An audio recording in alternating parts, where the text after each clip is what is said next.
Welcome to the Foster Files, a podcast about animal rescue and animal welfare. My name is Kelly, and every week I talk about issues surrounding animals in this country and the people who are passionate about making their lives better. On this week's episode, I'm joined by Brandon from Run Buddy Austin. Hi, Brandon. How? Yo, thanks so much for having me on, Kelly.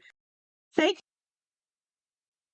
Well, I'm Brandon. I moved to the Austin area 2 years ago to launch the first franchise of Run Buddy Mobile, which is the world's first and number one mobile dog gym service. We've been doing it in the Phoenix area for over 8.5 years now. The founder, my mentor, David Lopez, he started off over 20 years ago working with dogs that were on the E-list for behavioral concerns at county shelters, and found that a lot of dogs that end up in the shelter system, it's the result of not just a lack of exercise, because we know and we hear of plenty of folks who do all they can physically for their dog, or at least what they think they can do, and the dog still is demonstrating these undesirable behaviors. But really what it is lack of biologically fulfilling exercise, right? Working that brain, working that body, tapping into dogs' natural instincts to work, whatever that role may be. And it started off with a trailer behind a Subaru, and that grew into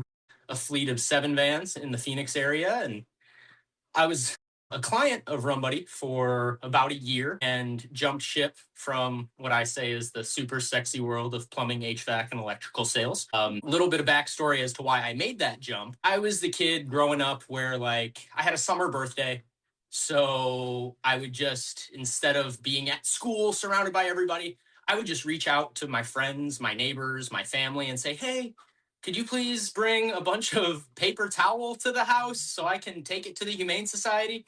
And at the time, going out and helping at our local Humane Society in central Wisconsin really just meant showing up, dropping off donations, and then walking around back and staring sadly at the most sad black pitties, begging my mom to let us bring one home. And then I went off to college, and fortunately, a gentleman in my fraternity had to do some community service, and he needed a ride. And so he was like, Brandon, I need a ride. So we went to the Humane Society in Auburn, Alabama. It was Lee County Humane Society, now Care Humane. And we did like a student volunteer thing. And I was like, wait a minute, I get to spend time with dogs and feel this, just intense emotional connection to these beings who ask nothing of me other than just to spend time. And I'm already getting emotional. Jeez, oh, Pete. So I started volunteering, and obviously the natural progression is to become a staff member. And I was a kennel tech there. So I was like, might as well get paid minimum wage to be here, right? And then eventually graduated to our rescue transport coordinator role, where I was helping ship dogs across state lines. And it was something that really excited me. My junior year, I took the spring semester off to intern at Best Friends Animal Sanctuary. Really went there just looking to learn the good, the bad, the highs, the lows. Like, clearly there's a system here that's working in some capacity. I want to plug into it and see what that's all about. So I spent 4 months interning in Dogtown, living in the basement of 2 middle-aged women. We could have had a sitcom. And I had brought a dog with me who came with me from the shelter back in Alabama. So we had adopted our 3rd foster dog when I was still just a volunteer, is our old man, Hank, just turned 11, lab mix. And about a year later, my last shift before heading to Utah for this internship, this black pitty with an embedded collar came in, dragging a 15-foot chain. I got radioed. They're like, Brandon, there's this black pitty up front. Like, police officer has him. Like, can you come get him? And I still have videos from Brandon, hold together, dude. I still have videos from first meeting Honcho. And Cameron and I are the same in this way. Golly. Saying that, I think it's really lovely.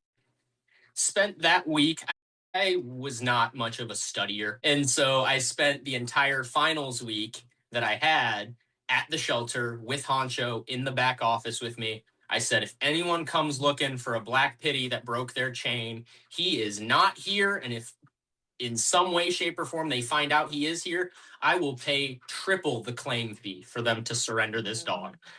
I do not need him going back where he came from. So the final Friday of finals week, I said my goodbyes to Honcho, and it was the last stop we made before heading back up to Wisconsin. And when I got home for Christmas break, I would not shut up about that dog. And I managed to convince my mom that I would take Honcho with me out to Utah, and I'd get him because he was going through his heartworm treatment and everything. I was like, I'm going to get him healthy. I'm going to find someone to take him. And she believed me. She knew better. So turned right back around, drove back down to Alabama, picked Honcho up, brought him home in time for Christmas. And we headed out to Utah and had a great time there. But as graduation neared, I like money. I'm not going to lie. And, there's not a lot of money to be made in animal welfare. It's certainly emotionally exhausting. And so I was like, I can always volunteer and get involved. And that led me to that sales job. Well, fast forward a few months, I become a Run Buddy client, and I see the undeniable difference in my dog's overall health and well-being. And we were active. We spent every weekend out hiking and camping and doing all sorts of things. It wasn't because we were lazy dog owners or we weren't doing enough. Like, we just knew our dogs deserved more. And once we committed to that routine, that consistency, once weekly sessions, I tell people there's never been anything I believe in as wholeheartedly as the work that we do at Run Buddy. I see it day in and day out. And even when I'm down on myself, I've got clients and shelter staff and volunteers who remind me just how important the work is. And so I was a coach in Phoenix for about 6 years. And the goal for David was ultimately to amplify our efforts and expand and franchise. And so who better to launch the first franchise than the guy who made it his entire personality? And so he was like, where to, kid? And I was like, well, Austin seems pretty neat. Like, that'd be a good spot to start. And so today is actually the 1-year anniversary. So we moved here 2 years ago, whole year's worth of delays. But the van was delivered January 22nd of 2025. And with all those delays, there was a bunch of craziness, and planning kind of went out the window, and we just kind of had to hit the road and start preaching the Run Buddy gospel. And I was fortunate enough to find a really incredible community of dog lovers here in the Austin area and built a nice, solid, consistent route of clients that I see every single week, some dogs twice weekly. And after the first couple months, I had been reaching out to local shelters and organizations. Some long-haired idiot in a Sprinter van is like, hey, come check out what I got going on. But at that point, we had been doing it for 8 years back in Phoenix. And we worked with dozens of shelters and rescues. And, they're on our routes routinely, and they see the benefits and they continue to utilize us. So at a certain point, I had to get out of my own way and just get uncomfortable and, started really pursuing, because I'd send a message and then be like, oh, they hate me. They read it. And like coming from an animal welfare background, I know how much is on your plate. And so the last thing I wanted to do was be a burden, but there was this, I don't want to say fire burden inside me, but like in my core, I was like, I know that I can deliver this valuable routine to these dogs who so desperately need it. And I'm not asking for a dime. Like, at this point with our shelter partners, I've got Central Texas SPCA, Austin Humane, Williamson County Regional Animal Shelter, and Austin Pets Alive. And I spend multiple hours at each of those organizations every week. We've got great teams of staff and volunteers who are like the Run Buddy crew who make sure dogs get their potty breaks. We've got, the roster of like regulars and new dogs. And at this point, like, especially at APA, Cameron was the one who opened the door for me there. I had reached out, a couple different avenues, and nothing really came of it. And I was like, hey, man, I want to help. And so he connected the dots for me. And I remember the first day I came by, and I was just so grateful to have the opportunity, right? Because like I said, who am I? And now they're trusting me with these dogs and letting me do what I believe I was born to do. I don't fit in many molds. And so I'm very lucky to have come across Run Buddy and been given the opportunity by David to really be myself and just do the work that I'm best at. And after I left, because we had handled a handful of interesting dogs, Cameron being on the behavior team. Mm-hmm. And after I left, he sent me a message. He goes, okay, Brandon, if one more person tells me how great Run Buddy was, I'm going to throw my phone through the wall. And I was like, they liked me? Oh my goodness. And, since then it's been, I think, $5,000 worth of services, pretty much a whole part-time job for me going to the shelter, because I will never ask them for a dime. I'm just grateful for the opportunity to handle the dogs in their care. And so that has led me to where we are now, a year into the Austin area, with plans to hopefully expand through the rest of Central and Southeast Texas and beyond. And at the core of that is wanting to amplify that impact, not grow the business. I want to help as many dogs as possible.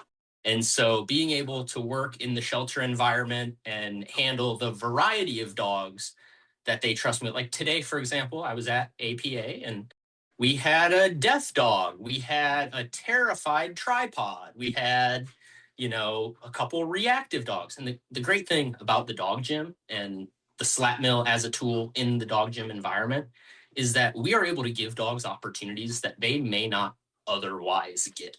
And I know Cameron had chatted with you about kind of shedding a positive light on shelter dogs and showing them in a not so Sarah McLachlan-y type way. And seeing dogs, the most shy, nervous, fearful, shut down dogs, come to life on the mill. Because as crazy and novel as treadmills for dogs in a van at your doorstep is, at the end of the day, it's running and walking. And every dog deserves to be in a place physically and mentally where they're capable of walking or running under a different set of circumstances. Sure, it's a new environment. Sure, there's this strange mustache guy manhandling them all of a sudden, but big part of the process is the confidence building. And at first, when I come on board with an organization, when it comes to maybe the more hard to handle dogs, they're understandably a bit, reserved. But then when they see the work that goes on in the dog gym, I mean, at APA, we've been able to utilize the mills to muzzle condition dogs because it's their favorite part of the week. And we then, muzzle goes on when we party in the dog gym, and the dog's like, oh, this muzzle ain't so bad. Or getting dogs reintroduced to playgroup because maybe they weren't in a position to be in playgroup initially, but week after week, being able to give them that structure, that routine, that consistency. It's not just about the 30 minutes that the dog spends on the mill in the dog gym. It's about the effects that last a week afterwards, right? So little by little, I say every dog comes to us with a ball of yarn inside, whether that's shelter dogs, pet dogs, working dogs. Every session, my job is to strip away at that ball of yarn to get us to a more manageable baseline, right? And so some of these dogs, they just needed to take the edge off. They are in even the nicest shelter environment is stressful on a dog. And so being able to provide them with that consistent, predictable outlet, it puts them in a much better space to navigate the day-to-day stress of the shelter environment. So even when I get a real nervous, shut down dog who's, real worried about even getting in the van, it's like, hey, man, I guarantee you this is going to be the least stressful 30 minutes of your day. I assure you. And it's up to me to pave that path for the dog to where they can feel comfortable and confident and secure and recognize, oh, maybe my assessment of a threat isn't always accurate, right? I see the van. Oh my gosh, the van. Well, if we retreat back inside, you learn that that thing's scary and worth retreating from. But if we're patient, we hang out a little bit, and it's not always shoveling treats at them or anything. Sometimes it's just taking time, sitting there, letting the dog see that, hey, we're all calm. You can be calm. And little by little, they make their way to the van. And once they're up on the mill, they're doing what they've been doing their entire life. Like I said, it's just running and walking. And the name's Run Buddy, but and people start to think like, oh, if my dog doesn't run like a lunatic, they don't like it or it's not for them. But Run/Walk Buddy Mobile, not quite as marketable. But even dogs that get on and go at a glacial pace, they're able to get the same benefits physically and mentally because mills are set at an incline, works their rear legs in a way flat ground walking doesn't, with them being non-motorized.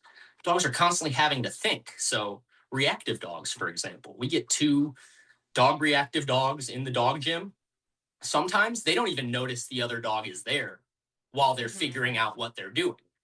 Once they find their footing, then maybe they start to get a little bit squirrely and they're like, oh, I see you now.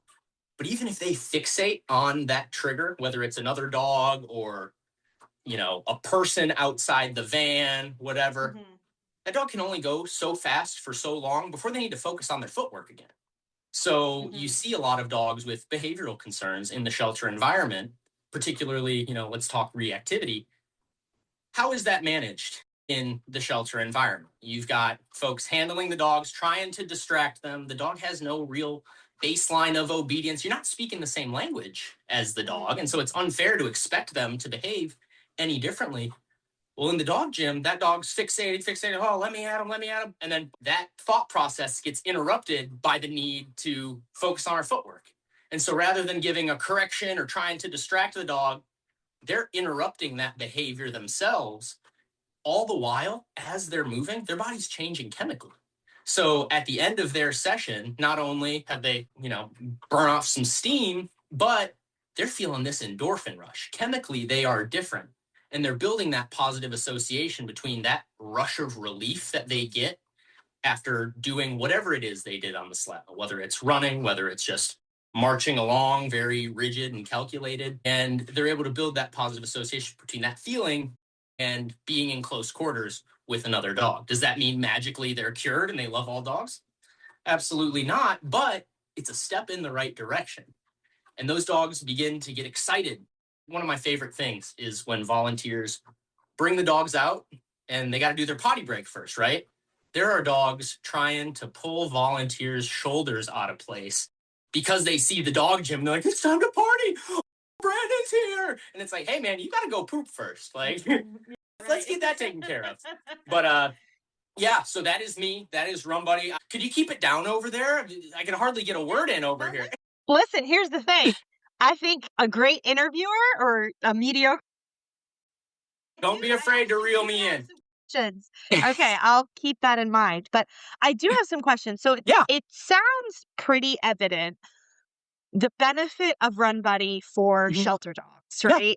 Shelters are so, like you said, they're incredibly stressful. So even the most well-adjusted dog is going to have a difficult time in a shelter. Right. But tell me a little bit about the experience that you had where you said, you were hiking your dogs, you were active, and then you joined Run Buddy and saw a difference. Why do you think that change happened? Because I think that there's a lot of pet owners who are like, oh, I don't need something like this, or I, wouldn't see a benefit to something like this because we are active.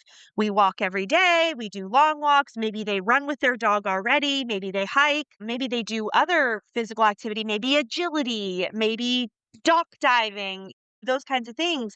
So tell me a little bit about why this particular situation was so special for your already active dogs. So this is an emotional one. So I'm going to get that part out of the way right away. My boy Honcho, my best friend in the entire world.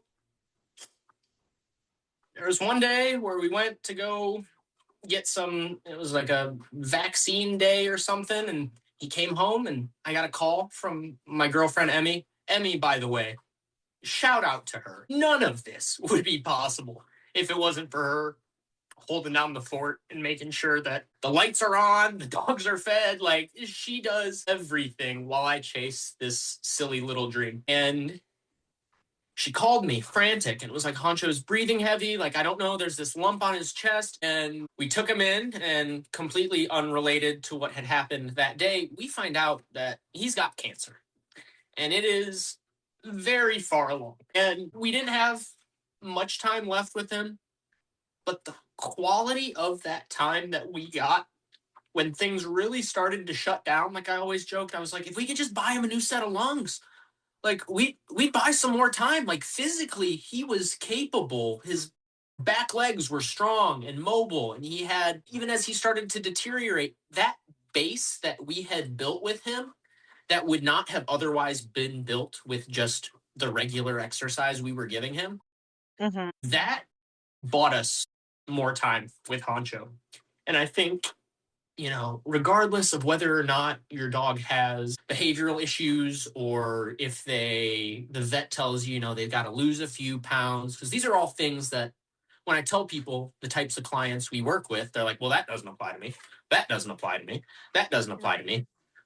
But I also work with a great number of sport dogs and working dogs, canine athletes who already do way more than the typical pet dog is doing. And those owners still prioritize longevity, because it's not just about, the example I always give is like, someone gave you a puppy and they told you you're either going to get 10 years with this dog or 12 years with this dog. Most people are going to say, give me 12 years. I want as much time as possible. Right, for sure. But what we see with so many people's dogs is those 12 years look like from the time you get the puppy to, let's call it, 8 years old, right? That dog is relatively happy and healthy. Maybe you don't have any major medical concerns, no issues, no surgeries, right? Just happy-go-lucky dog that everyone loves, no behavioral issues, just your typical, like, good pet family dog. That dog gets to be about 8.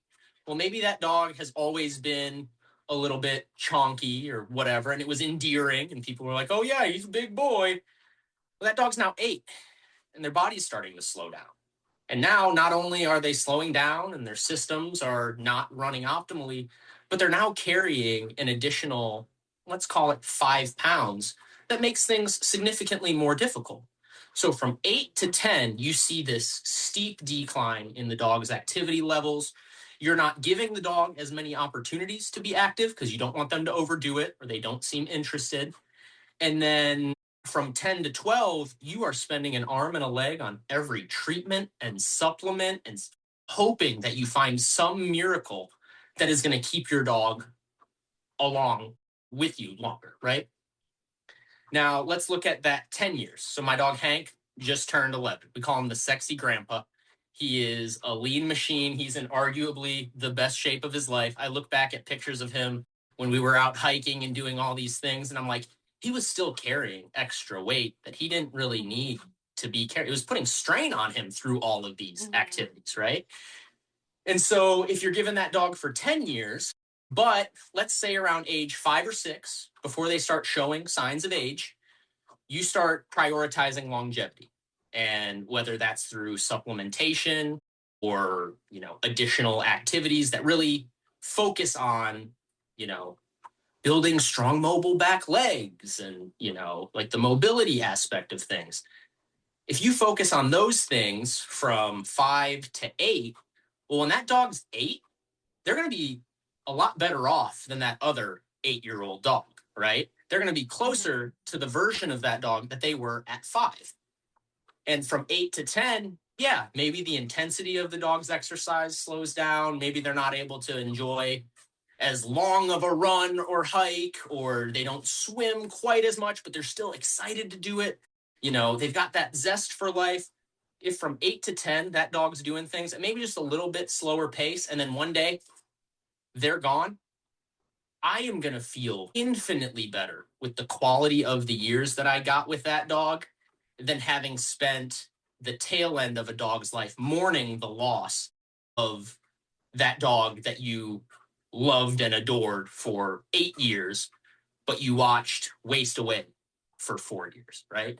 And regardless of, like I was saying before, behavioral concerns, health issues, whatever, there is one thing that every dog has in common, and it's that they don't live nearly long enough. Always, no matter what you do, going to come a time where you wish you could just take one more walk, throw the ball one more time, right? And it's even more heartbreaking when you haven't been doing those things for so long. It's like you've lost that dog far before they pass away, and you still love them and you still adore them, but it breaks your heart to not see that spark anymore.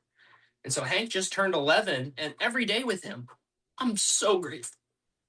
I'm grateful not just to have him here, but to have the days look like what they look like.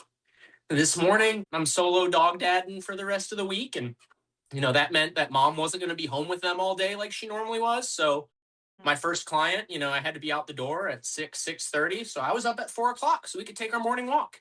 And we were out chasing rabbits and, adventuring. And it wasn't this sad stroll and like, oh, gotta get your steps in, buddy. It was, oh, we're out here living. And had we continued down the path we continued down where we thought, oh, we're doing enough, just, it's okay. Because you hear that from folks, right? Oh, we already walk a mile a day. Awesome. That's a mile more than what most folks are doing with their dog. But maybe there's more that you could be providing. And obviously, everybody's budget and schedule and priorities are different. But again, when it comes to that end of life stage, what do you want that to look like? So, investing in preventative measures rather than being reactive when you start seeing those symptoms inside of old age, at that point, you're already operating at a deficit. You're trying to dig yourself out of this hole, and it feels helpless. And so if I'm able to have one piece of our weekly schedule that ensures that maybe if we don't get out as much as we normally do, I know we at least got some meal time. Or, oh yeah, things have been crazy or hectic, or, the weather is bad. Because like in Phoenix, that was the biggest thing. I would joke that like the summer months were when we would like get our nails in people. Right. So they're like, oh, it's getting hot. I can't walk Charlie nearly as much. Let's call Run Buddy. Well, then fall rolls around and they're like, hey, Charlie's waiting at the door every Tuesday morning for Run Buddy. Like, this is the highlight of his week. I can't take this away from him. And they stay on the schedule. Right. And I mean, being 8.5 years in, we have clients that have been with us the entire time. And we have a dog, Bert, who just turned 19 back in Phoenix, small little scrappy Chihuahua guy. And I mean, he started 8.5 years ago. He was 11. He was a small dog, but still technically a senior. Still 19. And so every single week, it's not like he got to 15, 16 and mom and dad were like, okay, no more Run Buddy. They were like, no, it's like the fountain of youth. He's got some pep in his step, right? If we miss a week of Run Buddy, it shows. And so to those who maybe think, oh, we already do enough, that's awesome. That's great. And I'm sure you do your best to meet your dog's needs. But I can promise you there are people out there who do exactly what you're doing and Run Buddy. You said I could reel you in. So I'm going to Absolutely. Quick. I'm going to reel you in real quick. Yeah. So at this point in the interview, vision in my head that there are people that are listening to this podcast that are frantically Googling Run Buddy in my area. And y'all are in 2 areas. Yes, ma'am. So let's talk about how those of us who don't have access to a program like yours, because that's going to be most of the people listening. I'm in Pittsburgh.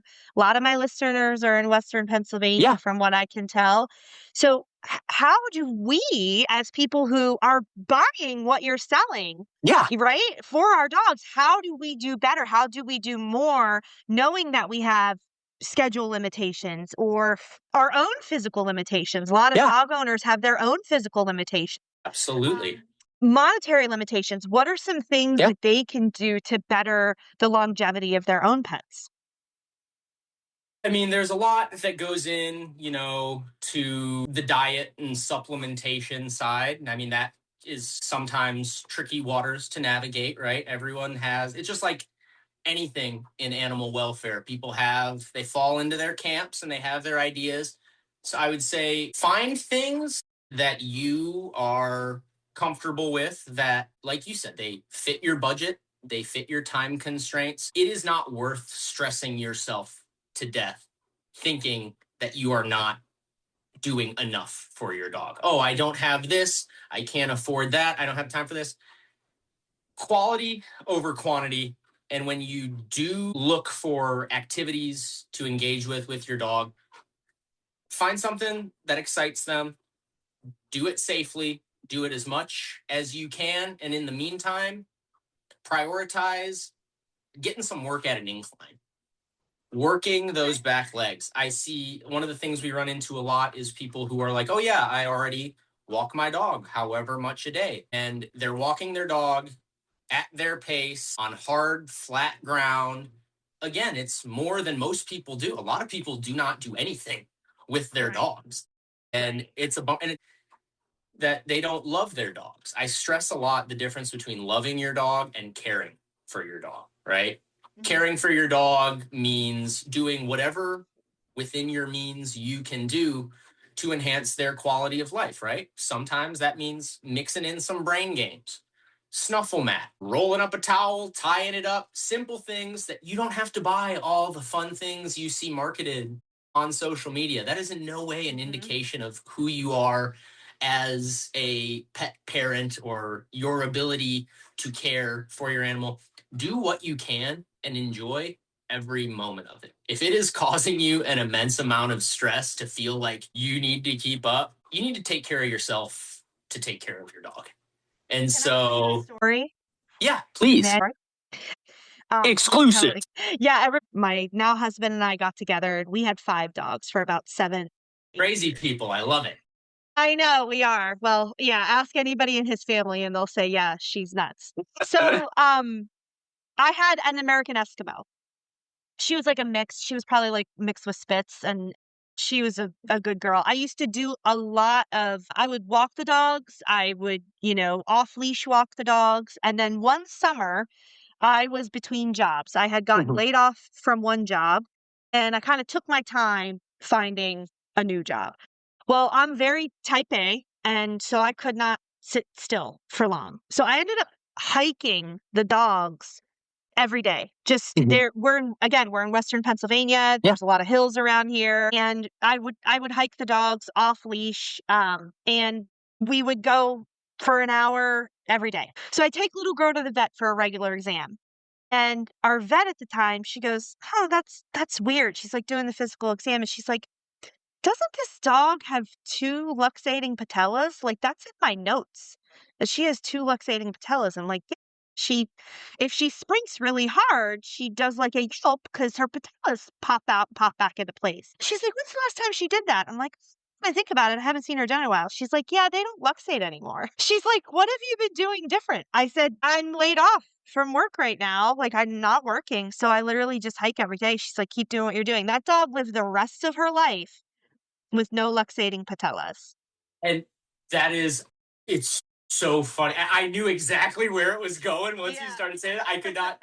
Oh, I was so excited because so I had dropped off some flyers at the gym that we go to as small business ownership goes. I haven't been taking the best care of myself, and I haven't been by for a while. And one of the gentlemen who's a trainer there, we had seen that he got this Catahoula puppy a couple months ago.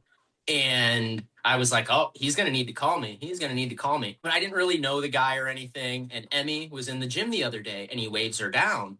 And he's like, "Hey, you guys, you're the crazy dog treadmill people, right?" And she's like, "Yeah." And he was like, "So here's the thing.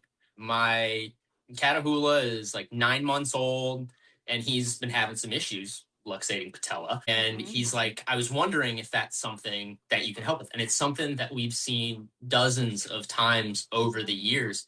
And being able to, like I said, engage those back legs, engage not just, get them moving, but, those stabilizing muscles, just standing on the mill, being able to provide support around, or like dogs that are recovering from, CCL tears, being able to I call it getting that rear in gear. It makes all the difference. And so that is so awesome to hear that without even knowing what it was you were doing. You were just getting out there and doing it, right?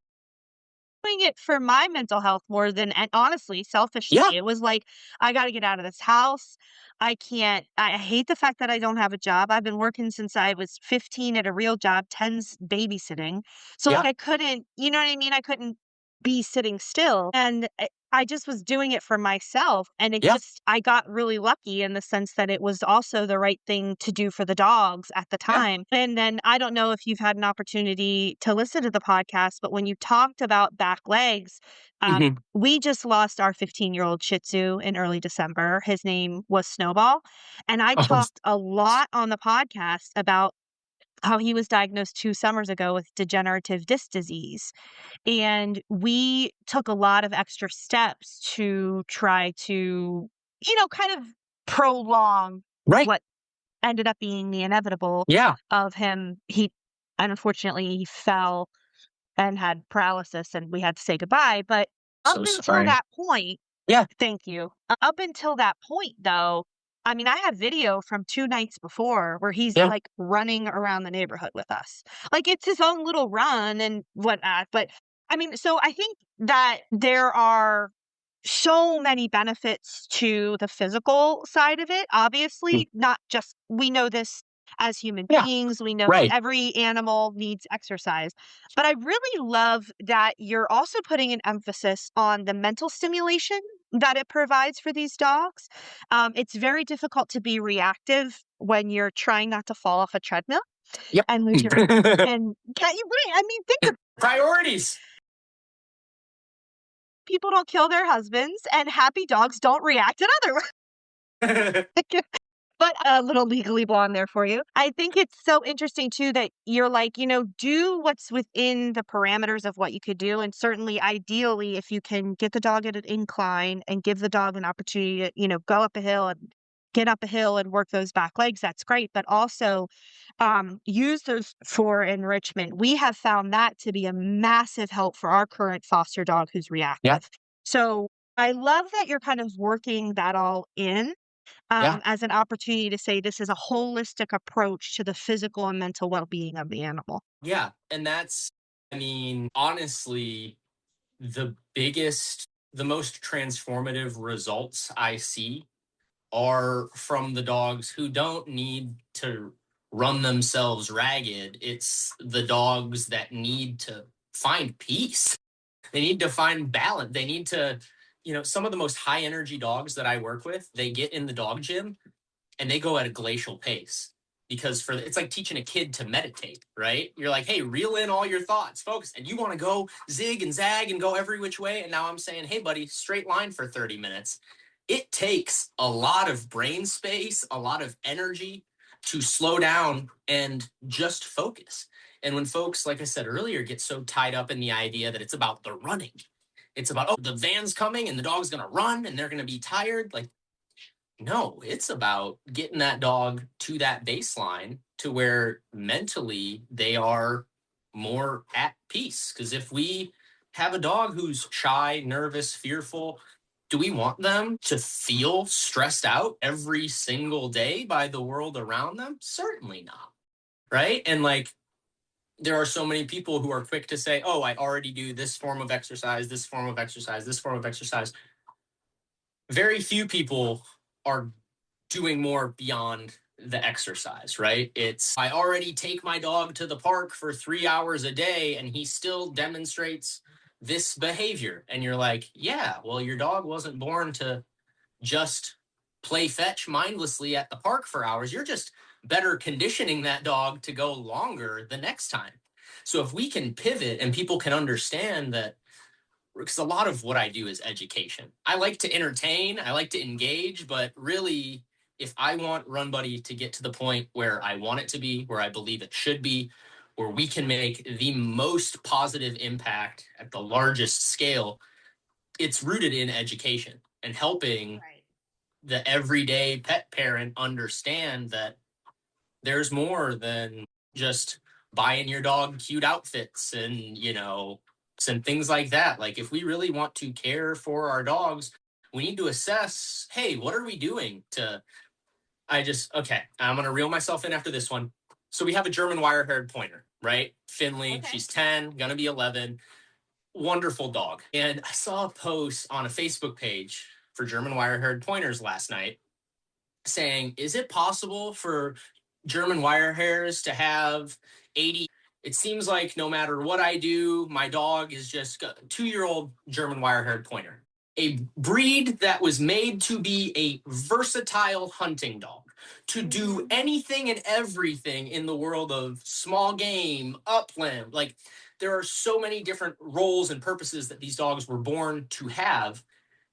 It's foolish to think that that dog who's biologically designed to do a million different things is going to be satisfied with a couple walks and, free roam of the house. Like, someone had said, yeah, I, leave the door open so he can come and go as he pleases throughout the day, but he's still driving me nuts. I'm like, yeah, because he's mindlessly wandering from inside to outside. He's bored. And so many people have dogs that, going back to the, dog that lives 12 years, that dog, up to age 8, they're like, oh, he's a chill guy. He's lazy.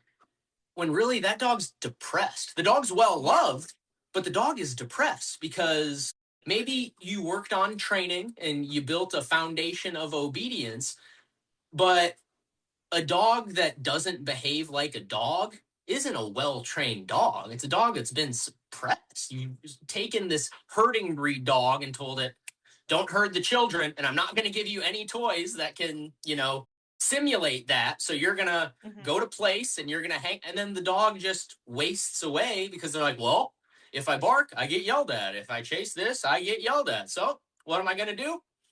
I'm just going to sleep all day. And then the dog puts on a few extra pounds and isn't as capable of being physically active. It's not comfortable being physically active. They're like, oh yeah, he's just a chill, lazy guy. If I had a friend who only got excited for mealtime, I'd be like, yo, we need to check on Craig.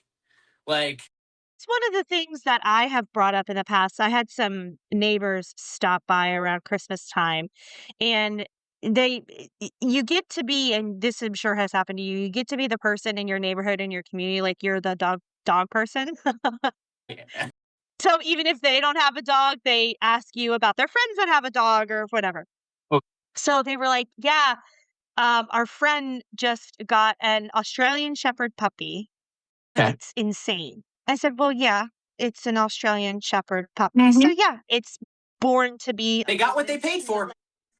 Right. Like, but so like, what do you mean like that? She was like, well, she said she walks the dog a mile every day, twice a day. I said, cool. I said, so let me ask you this. Do you think your friend probably just walks the exact same loop around its neighborhood for 1 mile every single day? And she's like, yeah. And I said, I want you to imagine for a moment that your entire life, everything you know about this world is in the same 1 mile loop around your neighborhood. Wouldn't you be insane? It was like she knew something was wrong with the way that her friend was handling the dog, but she couldn't like kind of put it into words. She like couldn't figure out what it was.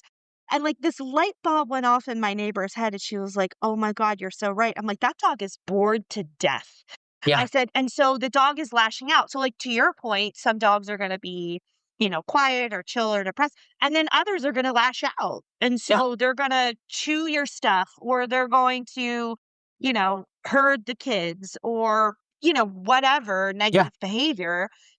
But that dog is infinitely bored. Like, what if that was your life? Like, just think about it. So I tell Michael, and this works for us tremendously, is like during the week, it's very difficult to go to different places to walk. Right. You have a life, you have a job. But on weekends, I'll be like, let's go to this part of this trail instead of the part we went to yesterday. Let's have them sniff different stuff and like get it out. And they're always so much more tired after. Oh, yeah. So yeah, they just like it so much better. But so yeah, everything you're saying, I completely resonate with. And I love the idea too of getting the shelter dogs out in that scenario because you may have an opportunity then to not only make positive adjustments to their behavior and their personality, but also kind of evaluate it outside of a shelter situation. I imagine that it's helpful in getting them adopted. Absolutely. And it's so fun when I see someone comment on a post and say like, we're going to meet this dog this weekend. Hope they're still there, and things like that. And obviously, as you know, in the world of animal welfare, there are a lot of, empty promises and people that comment things. And you're like, I'd rather you not. You could just like the post and not say, wish I could, but I'm in Delaware. Right. But, being able to see the results and see these dogs get placed, because I mean, I'm lucky because I don't see these dogs day in and day out in the most stressful part of their life. I get to work with them in the highlight of their week. And so I'm seeing a version of this dog. And I've had a lot of dogs, like at Austin Pets Alive, for example, that have come from other organizations with not so favorable notes. And you see that dog and it's like, well, these notes or these behaviors that we've observed are really just telling in some cases, certainly not all cases, but telling in some cases of who that dog is in the shelter environment. It is not who this dog is.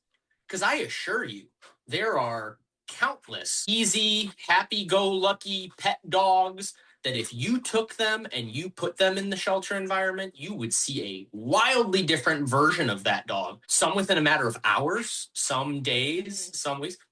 And the same thing happens in reverse, right? I'm very realistic when it comes to the work that I do. And I've been very lucky in my work with Run Buddy to be able to be supportive of various organizations, but also have my own thoughts and beliefs that stem from my experience and what I've seen. And there are a lot of dogs who are in the shelter environment who may seem easy or normal, and that dog gets adopted out, and 3 weeks later you're starting to see behaviors that are more true to character of who that dog is. The adopter thinks, oh, I saved your life, right? You see the videos of dogs smiling the whole drive home after being mopey in the corner of their kennel, and people think, oh, I saved you, buddy, like you should be happy, you should be thankful, like don't you recognize what's going on here? That dog very well may have just been getting adjusted in the shelter environment, was settling into that routine, and now they're coming home and you've got all these new smells, all these new things, this new environment. You've got all of your friends and neighbors coming over to greet the dog, and the dog is like, I'm not a fan of this. Like, Right. they start demonstrating behaviors, and then people are like, oh, well, the dog's a problem. They've got this issue. And sometimes that the dog might not be a fit for the adopter. Who they were in the shelter environment may have been picture perfect for that adopter, but they go home, their true colors start to come through, and some people aren't equipped to make the adjustments. They're not equipped to take on problem dogs. They're not willing to do the work. And like Cameron had said, like, everybody should have a problem child that really helps you develop your skills in handling dogs. Like, there are so many people who see the work that we do and they're like, oh my gosh, I'd love to do that. I love dogs. I don't like people. And I'm like, well, working with people is part of the job. And also loving dogs is not all that it takes. You need to, when it comes to like defensive handling strategies and things like that, like you need to read dogs' body language. I tell people all the time, I have zero concern with the dog's pace in the dog gym. My focus is on their body language. That dog can come in absolutely terrified, and I'm never going to push a dog beyond what they're capable of. But I'm also not going to sell a dog short. I'm going to give them an opportunity to prove to themselves what they're capable of. It's a safe, controlled environment. I'm never going to put a dog at risk. They might be a little bit uncomfortable for a while, but that dog is 3 inches from gold. And on the other side of that little bit of eustress is a huge relief and a building block of confidence. And so I try to be really transparent in showing videos of dogs that aren't just tail wagging, tongue dragging, happy-go-lucky. Like, no, there are dogs who are working. You go into the human gym, not everyone's smiling and skipping merrily. People are going through, they're fighting demons, right? Now, the dog certainly doesn't recognize it that way, but we as people recognize the benefits. And so we can put that dog in a position to succeed, to build confidence, to work through whatever it is they need to work through, and ultimately set that dog up for success. And like I said, it shows in how they behave, changes in behavior in the shelter environment, or dogs that are in foster, and being able to see. I always encourage people, if you're worried about adopting a dog because you think you're going to go to the shelter and get some damaged goods or a dog that you don't know how they're going to do, find an organization that has dogs in foster. Find a foster-based rescue. Yep. And you can talk to the foster. I had a friend who was interested in adopting this pitty mix, and she messaged me, as people do, right, when they have something dog related. And she says, Brandon, we love this dog. We fell in love with his profile, but we went and visited him and he growled at us and he hid under the desk. And I was like, well, Was he just hiding from you and growling at you, or was he hiding from everyone and growling at everyone? They're like, no, he was great with his foster family. I'm like, okay, so what you're seeing there is that this dog is capable of, the foster family thought he was great. He just needs time to settle in. You're a stranger in this environment. And so if that's not something that you're willing to be patient with and take the time on, if you want a dog that's happy to just load up in your car and go home with you, well, maybe this dog's not the right fit. But I can promise you that if you commit to this dog and you're willing and capable of doing so, I would never ask anyone to bite off more than they can chew. But if that's something that you're like, you know what, we can do this, then go ahead and do it, because there's no guarantee that someone else is going to come in your place, right? And they ended up adopting the dog, and shortly after bringing him home, they were having some like leash reactivity issues. They started working on that, and then one day, neighbor popped into their place unannounced, and the dog was by the door, got startled, bit him. She's like, oh my gosh, the sky's falling. Like, now I've got this pit bull type dog with, a bite history, and like, oh my gosh. And I was like, okay, well, the organization wasn't very supportive. And I was like, well, find yourself someone who specializes in these sorts of cases. Find someone that you feel comfortable working with and someone that fits with what you're looking for. She found someone. It was expensive, and she threw out a GoFundMe, raised the money overnight, and that dog was able, they were able to work alongside that dog to get to a point where there was better management in their lifestyle. Because you know what? If that's not a friend that pops in unannounced, if that's a stranger who's coming to, burglarize you, that dog's a hero in a different context, right? Right. And so just getting on the same page and understanding that. And so, yeah, it's very interesting. In my experience, observing other people's experience, because there's things that start to become kind of second nature to you, or things that you're like, yeah, duh. But it's not that to everybody. And some people are more willing to do the work. When you're in it with a dog that does have reactive tendencies, it is really difficult. And it's exhausting. Regardless, it's so tough, because our foster right now is a difficult case, and we love him dearly, and he has the potential to be, he is 90% of the time an incredible dog, and he has the potential to make a family very happy. But he was one of those cases that the first time he was with us, we saw no reactive behavior at all. And then he got adopted out 3 months with his adopters, that the reactive behavior started to show. So he was one that it was almost as if he finally felt safe enough. Exactly. This is my space, and to come into my space. So he didn't have to sort of placate. And so we have been working with him as diligently as a foster can, because it's hard. And he's a great dog. And so I think you're saying this too. I have a lot of grace for people who are dealing with that, and especially for your friends who took the time to say, yes, we're freaking out about this situation, and rightfully so. Absolutely. Totally understandable. Get on the other side of it, because that's what we're dealing with Max right now. And we love him so much, and his right family is out there, and I know that. And until we get him to his family, we're going to work really, really hard to get him where he's right there. Absolutely. And, we had a foster for a year and a half, I think, that just finally got placed. And it was like just doing everything we could. And you know what? I think I'm going to tie it back to what you asked about what people can do. Because what you said there about, having grace for folks, and I think part of it is helping people to understand that you are not the only one who's experienced this. This is not unique to you there. And so what I want to say is find a community, whether your dog is social or not, whether you are social or not. There are people near you or online that are experiencing what you're experiencing, have experienced what you've experienced, and being able to find those, even if you're not dealing with any sort of issues, right?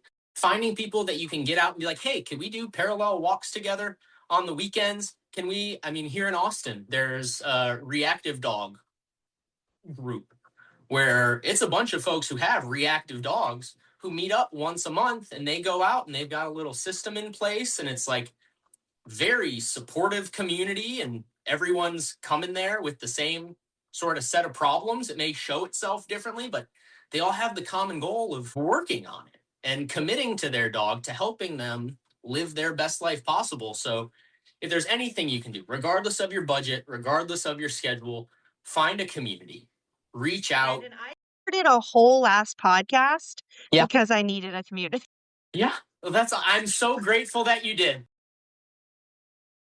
Like, there's so many episodes where I'm like, I'm going through this, and I know people going through that. This person went through that. Absolutely. It's so great. So there are going to be people that hear this episode and they're going to go, I want to do what Brandon does. You're the very first franchise, and you Yeah. obviously had experience directly with the founder. But how would somebody else explore that opportunity for their area and for themselves? This is a bit of a tricky one, not because I want to gatekeep this or anything, but over the years, we've seen dozens of mobile dog gyms come and go. People with the best of intentions that set out to do the work that they see us doing, not realizing that there's a lot more below the surface as far as even just managing a business. There are a lot of people with business experience, but operating a mobile service-based business is a handful in itself. And the easy part of starting a mobile dog gym, as many people have come to learn, is getting a van and throwing some treadmills in there. Here in Austin, the mills I have are completely custom and designed to ride around in the back of the dog gym, because for the past 8.5 years, we've been having to fix things on the fly because the equipment we had wasn't designed to do the work that we do, right? So I would say if someone is interested in learning more about starting a dog gym, hold on to your life savings. Don't go getting any business loans, because you'll end up with a van and some treadmills, and you're going to wonder how you're going to fill a schedule to sustain it. Run Buddy, we're kind of in the process of navigating some things on the franchising side right now, franchising versus licensing and whatnot. But part of the work that we're doing is the training and onboarding and the hands-on experience of handling dogs in a dog gym. Because if you come to market, nobody's going to want to be your guinea pig when it comes to the health and well-being of their dogs. Because there have been dog gyms that have shut down because of accidents and injuries and things that have happened, because like I said, people have the best of intentions, but you don't know what you don't know. Right.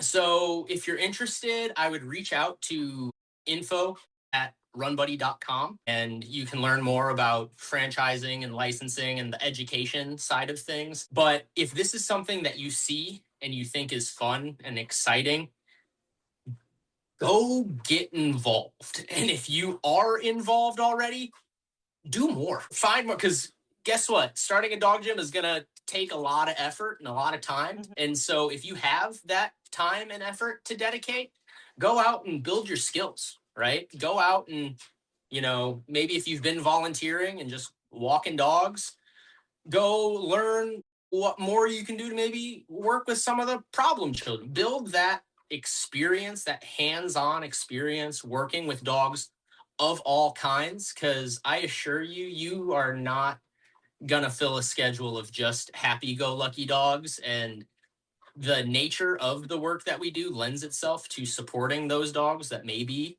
more difficult to handle. So you as a business owner are going to have way more success. We've never turned away a dog for behavioral issues.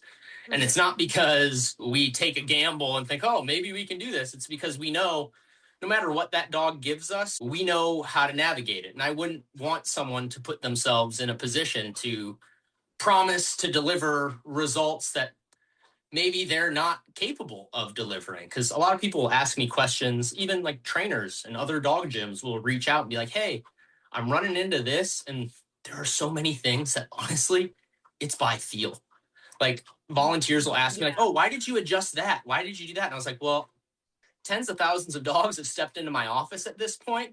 Like there's all sorts of little things that I couldn't sit down and put together like a book of all of these things. They're just things you learn in not just in the dog gym, but in handling shelter dogs in East Alabama for, 4 years. So I would definitely look into Run Buddy franchising. Again, not because we want to be the only one, but because we're the only ones that have the experience and the expertise to help set other passionate dog loving individuals up for success. Because just like with volunteering, right? You don't want people to burn out. I don't want to see someone launch a dog gym and then shut it down 3 months later. Like, be patient, understand that, and if you get your reps in and you feel comfortable and confident in your dog handling ability, go. It's the beauty of this country. You can go out and do it. But just know that, it's not as simple as putting dogs on treadmills. And it is a lot of work. Business ownership is hard. Business ownership is very hard. Business ownership is very hard. So you can find Run Buddy on Facebook and Instagram, and I will be following them and Yeah. making. I mean, I already follow them, but it's runbuddymobile.com. You can get a lot of information and see get some tools as far as like checking it out as far as a resource is concerned. Certainly, if you're in the Austin or the Phoenix area, you'll want to get in touch with them to schedule your first trial run. And if you are otherwise looking to, check it out for a franchise opportunity, certainly that's the place where you're going to want to start. And then you can go from there. So now I'm going to talk about some of the animals that need a little bit of extra support. So now it's time for our foster spotlight. And we're going to actually do a bit of a double up. So, Brandon, you sent me 2 dogs to talk about, and I'm pretty excited about both of them. Let's start with Bo. All right. And I would like to point something out. So you'll notice in the email a grammatical error in me saying, here is Bowen, because I just had Bo and I took a beat and I said, no, Denver needs to be shared too. So that explains the grammatical error that only you may have noticed. But Bo. Because I wasn't going to post this podcast unless you. What a bonehead. My grandmother would be so frustrated with me. But Bo he's a really awesome dog. He is at Williamson County Regional Animal Shelter in Georgetown, Texas. He was recently adopted out, and I always hold my breath for a couple of weeks when one of my Run Buddy regulars goes home, and I just pray that everything works out. Unfortunately, he wound up back at the shelter, and as much as I love seeing Bo every Friday, and he loves seeing me, I have videos of him dragging volunteers to the van. The whole van starts shaking. It's a spectacle. Staff comes out and they're like, "Oh, we want to watch Bo run." Because he lives for it. And the man was built for speed, not stamina. He gets on, he gives it a good 8 minutes all out, and then he plops down and is like, "Oh, take me to the play yard. I need to get in the pool." A big beefy boy, like boxer bully mutt mix. Not a senior, but a little bit older. He's more mature, distinguished gentleman. And like I said, as much as I love seeing him every Friday, I would really love to see someone open up their home to him, even as a short-term foster. He thrives in the dog gym. He does not thrive in the shelter environment. And so if I could urge anybody who is considering potentially opening up their home to a dog in need, please, if you're in the Austin area, if you're in Williamson County, reach out to Williamson County Regional Animal Shelter and inquire about bringing Bo home.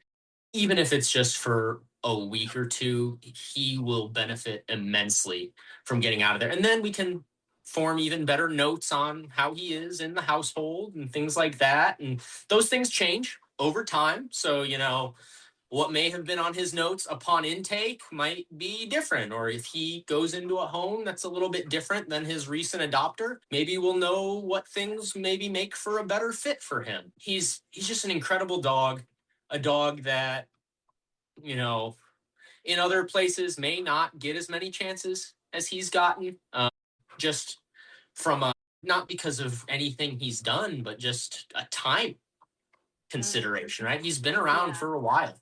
And so I really think that getting him into a foster would be a great opportunity for him to just relax and, show who he is and give us an opportunity to present him in the best way possible to a potential adopter if the foster doesn't fall madly in love with him and keep him forever.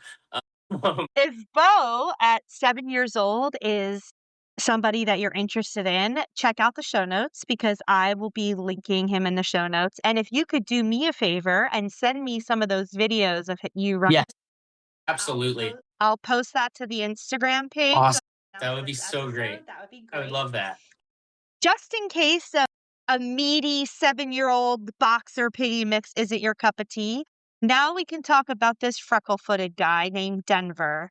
And as I said, when you and I first started talking tonight, the name Denver has a special place in my heart because that's the sweetest dog I've ever met in my life. His name was Denver.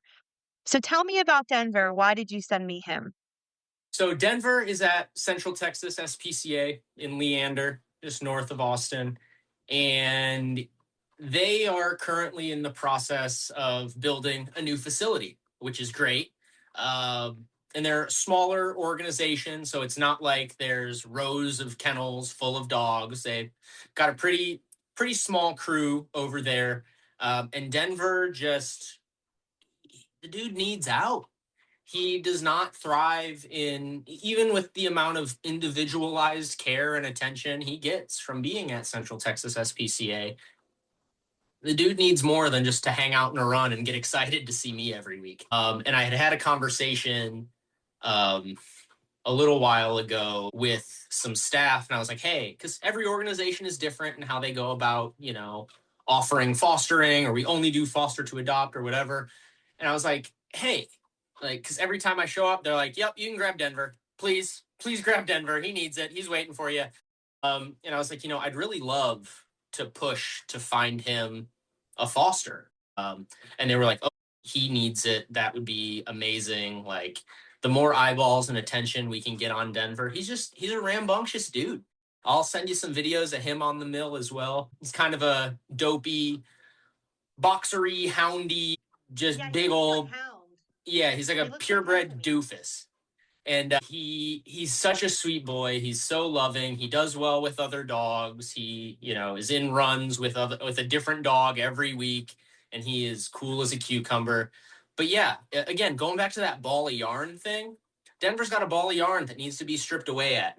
I'm doing the best I can, but I truly think in order for him to thrive and be the best version of himself, the dude needs to land himself, even a temporary home where he can, relax and be the only dog that's getting attention. Or, if there's resident dogs, he'd love that too.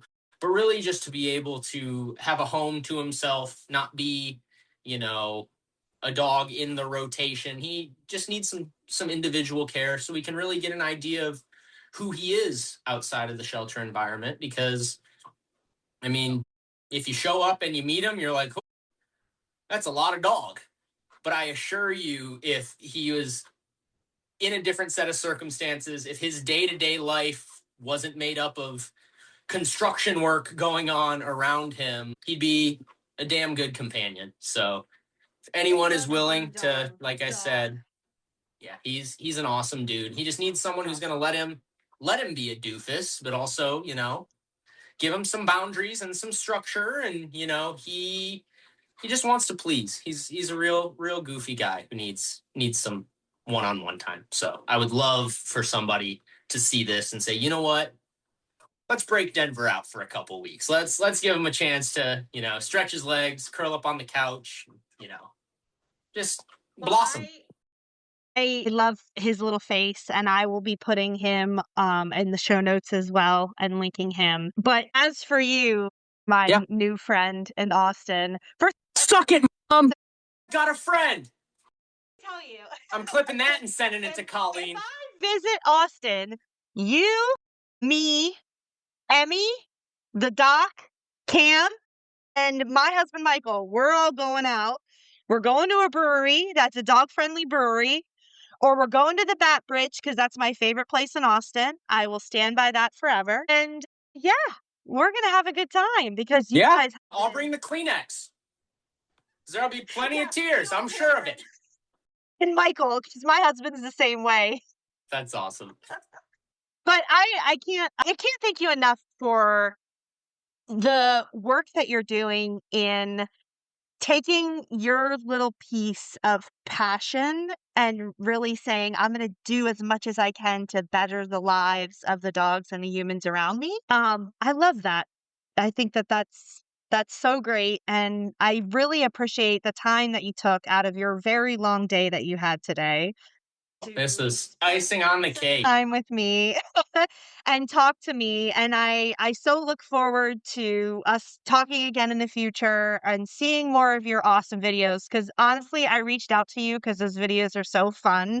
And Well, those thank dogs are you. having such a great time, and I just love them. But I thank you again for your time Yeah. tonight. And just as a reminder for everyone, you can follow the podcast at the Foster Files Podcast on Instagram. You can send me an email if you think there's somebody like Brandon that I should be having a conversation with. You can send me an email at the fosterfilespodcast@gmail.com. Make sure that you're liking the show, following the show, rate, review, subscribe. But again, Brandon, I can't thank you enough for your time today. Thank you so much, Brandon, and thank you for your time. And everyone, Thank you. remember to be kind to yourselves and be kind to animals.